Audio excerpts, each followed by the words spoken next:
હે એવરીવન, તો આજે અમે આવ્યા છીએ સ્મૃતિવન ભૂકંપ સંગ્રહાલય જોવા માટે, જે ભુજમાં આવેલું છે.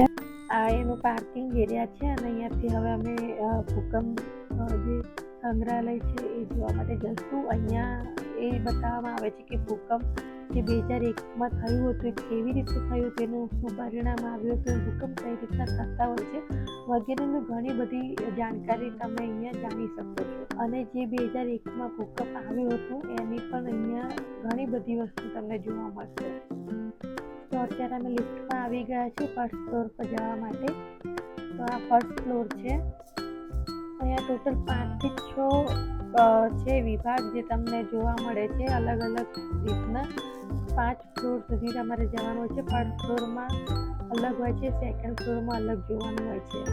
તો હાલ અમે ફર્સ્ટ ફ્લોર પર છીએ અને અમારો ટાઈમ હતો 12 વાગે પછી ચાલુ થવાનો. તો 12 વાગ્યા નહોતા એટલે થોડી વાર અમે અહીંયા વેઇટ કરીએ છીએ. તો અમે મ્યુઝિયમ ઓપન થવાનું અહીંયા વેઇટ કરીએ છીએ. તો હું ત્યાં સુધી રમી રહ્યો હતો, કબૂતરને પકડવા જતો હતો અને અહીંયા ઘણી બધી મસ્તી કરતો હતો ધ્રુવ.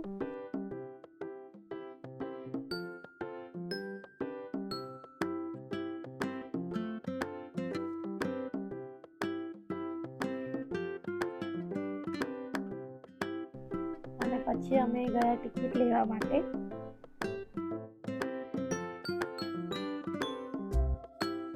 તો અહીંયા ટિકિટની પ્રાઇસ અને ટાઈમિંગની ડિટેલ્સ આપેલી છે, તમે જોઈ શકો છો. અને એ ડિટેલ આપી છે કે તમે શું શું જોવા મળશે. તો અમે ટિકિટ લઈ લીધી છે. તો જ્યાં સુધી ઓપન નથી થતી મ્યુઝિયમ ત્યાં સુધી અમે વિચાર્યું શોપિંગ કરી લઈએ. તો ત્યાં જ આ એક શોપિંગ જેવું નાનેવડું શોપ છે, ત્યાં તમે આવી કચ્છી વર્કવાળી વસ્તુનું શોપિંગ કરી શકો છો.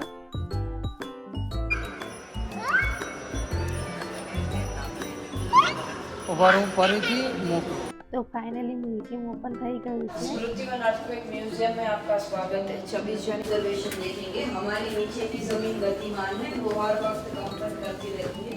यहाँ पर आप स्क्रीन के माध्यम से देख सकते हो कौन सी जगह पर कंपन हो रहा है, उसके लाइव रीडिंग्स दिखाए गए हैं. 4.5 अरब साल पहले अस्तित्व में आया था और उसमें बहुत सारे बदलाव हुए जो कि हम इस विंडोज के जरिए देखेंगे. पहली विंडो में पृथ्वी का पोल दिखाया गया है जिसका टेम्परेचर है 5430 डिग्री सेल्सियस. सभी को विंडोज सेकंड विंडो में हम पृथ्वी का हाईएस्ट और डीपेस्ट पॉइंट देखेंगे. हाईएस्ट पॉइंट है माउंट एवरेस्ट और इन दोनों के बीच में 20,000 मीटर का डिफरेंस है.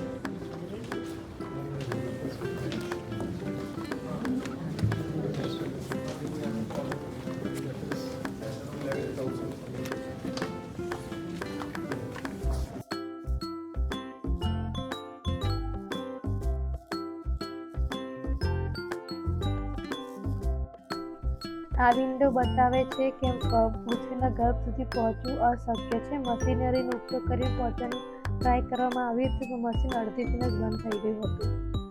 लास्ट वीडियो में हम देखेंगे फॉसिल कैसे बनते हैं.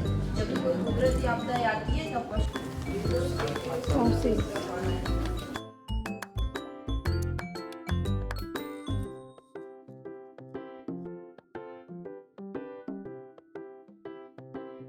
प्लेट्स की करंट बाउंड्रीज के बारे में दिखाया है जो मूवमेंट करती रहती है, जिसकी मूवमेंट की वजह से भूकंप और ज्वालामुखी जैसी आपदाएं आती है. ये प्लेट कैसे व्यवहार करती है और कैसी सिचुएशन में भूकंप आते हैं वो हम आगे देखेंगे. यहाँ पर हम देखेंगे कैसे सिचुएशन में भूकंप आते हैं. जब दो प्लेट एक दूसरे से दूर जाती है तब खाई बनती है, तो ऐसी सिचुएशन में भूकंप आते हैं.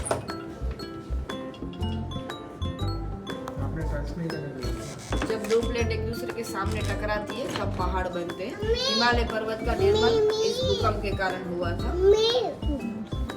जब दो प्लेट एक दूसरे के समांतर व्यवहार करती है तो ऐसी सिचुएशन में भूकंप आते हैं. 2001 में जो भूकंप आया था वो ये सिचुएशन के कारण आया था. हालांकि भूकंप तीनों में आ सकते हैं. પછી અહીંયા આવી રીતનો શો બતાવવામાં આવે છે પૃથ્વી વિશે. यह पृथ्वी जो मनुष्य का एकमात्र निवास स्थान है, निरंतर परिवर्तन से गुजरती रही है. यह हरी भरी धरती लगातार हुए बदलावों का ही नतीजा है।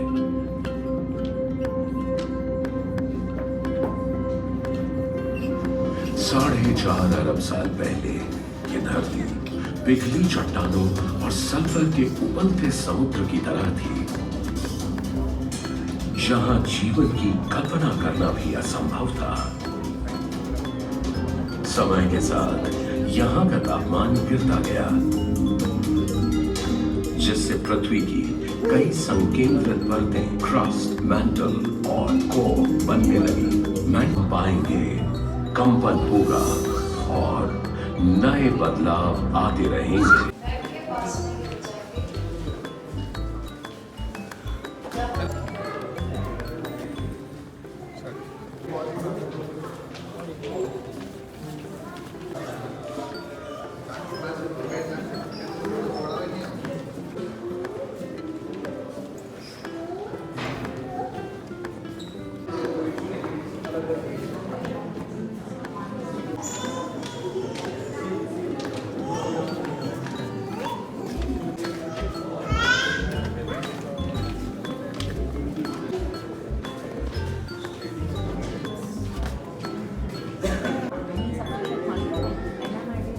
હવે જવાનું છે પુનર્પુષ્ટિ.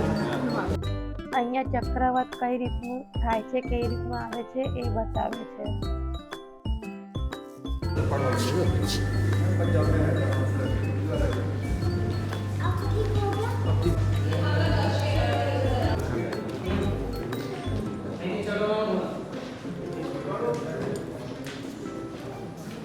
અહીંયા 2001માં આવેલા ભૂકંપ વિશે અહીંયા બતાવવામાં આવ્યું છે કે એ દિવસે દૂરદર્શનમાં શું પ્રોગ્રામ ચાલી રહ્યો હતો, કેટલા વાગ્યા હતા.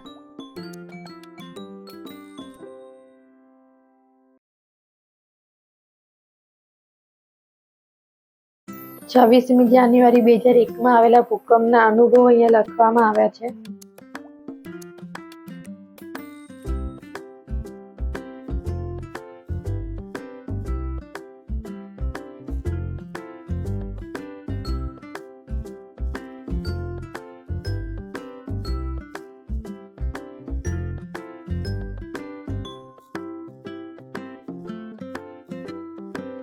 એ ભૂકંપમાં લોકોની શું હાલત થઈ હતી એ આ સ્ટેચ્યુ દ્વારા સમજાવવામાં આવ્યું છે કે આ રીતનું ભૂકંપ હતું, આ રીતના લોકો દટાઈ ગયા હતા અને ઘણા લોકો ઈજાગ્રસ્ત થયા હતા, ઘણા લોકો મૃત્યુ પામ્યા હતા વગેરે અહીંયા બતાવવામાં આવ્યું છે.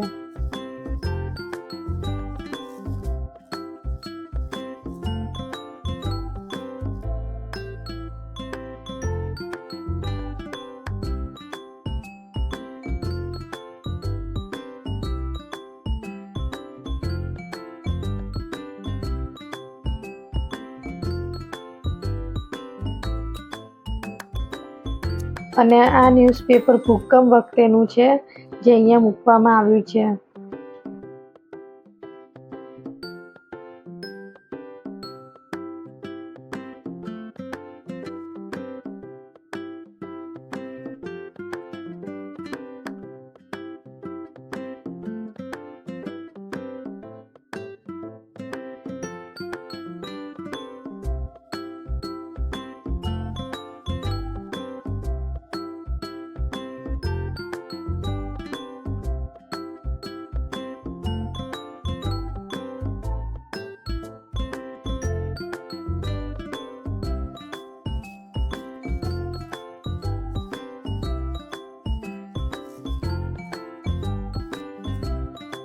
અહીંયા એક નાની ક્લિપ દ્વારા બતાવવામાં આવ્યું છે કે ફાયર બ્રિગેડના લોકોએ ભૂકંપના સમયે કેવી રીતનું સહયોગ આપ્યો હતો અને કેવી રીતનું બચાવ કામગીરી હાથ ધરી હતી અને લોકોને બચાવ્યા હતા. એમને કાદવ હેઠળ દટાયેલા ઘણા લોકોને જીવ બચાવ્યા હતા.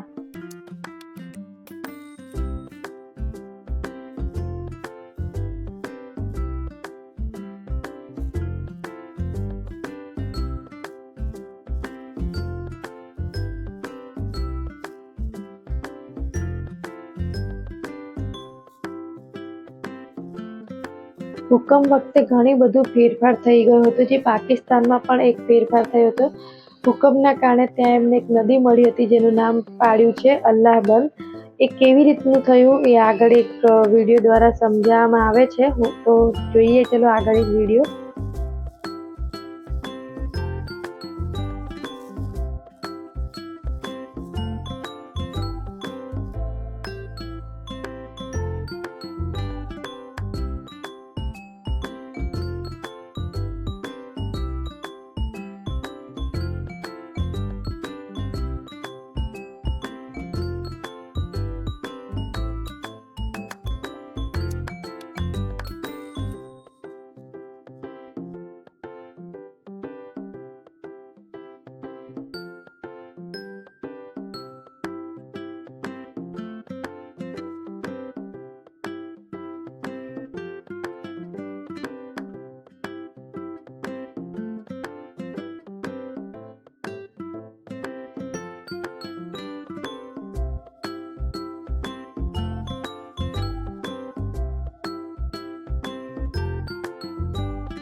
ભૂકંપ સમયે કયા કઈ કન્ટ્રીએ દેશને સપોર્ટ કર્યો હતો એની અહીંયા લિસ્ટ આપવામાં આવી છે.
અહીંયા ઇન્ડિયાનો નકશો બતાવવામાં આવ્યો છે અને ક્યાં ભૂકંપનો જોખમનો દર વધારે છે, કયા રાજ્ય જિલ્લામાં, એ આ કલરથી તમે જોઈ શકો છો. રેડ કલર છે તે હાઈ છે, એનાથી લો, મીડિયમ વગેરે બતાવવામાં આવ્યું છે.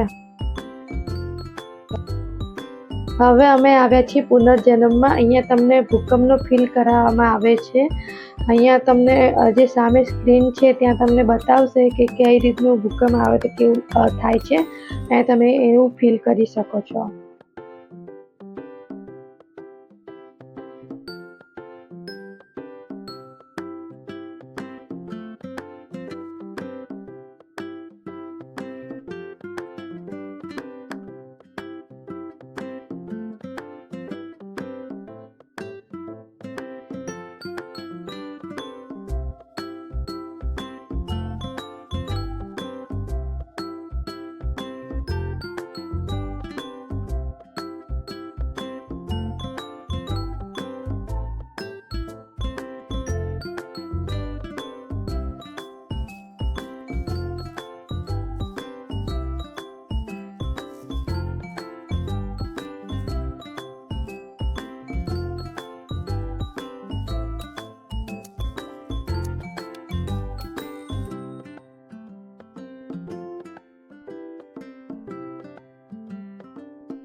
અને આ લાસ્ટ છે નવીનીકરણ. અહીંયા ભૂકંપમાં મૃત્યુ પામેલા લોકોને શ્રદ્ધાંજલિ આપવામાં આવી છે.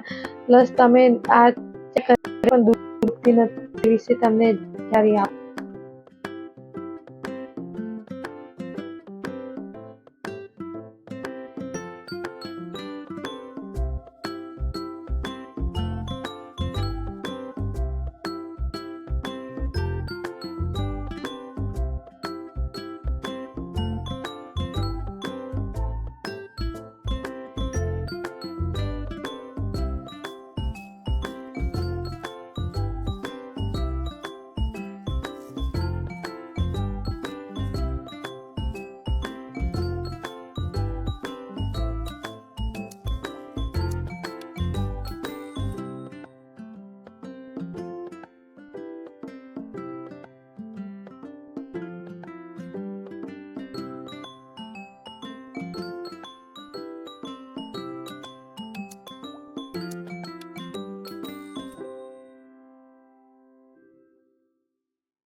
તો અમે મ્યુઝિયમની વિઝિટ કરી લીધી છે અને એની અંદર જ પ્લે એરિયા પણ છે બાળકો માટે. તમે તમારા બાળકોને લઈને તમે ત્યાં પ્લે એરિયામાં લઈ જઈ શકો છો રમવા માટે.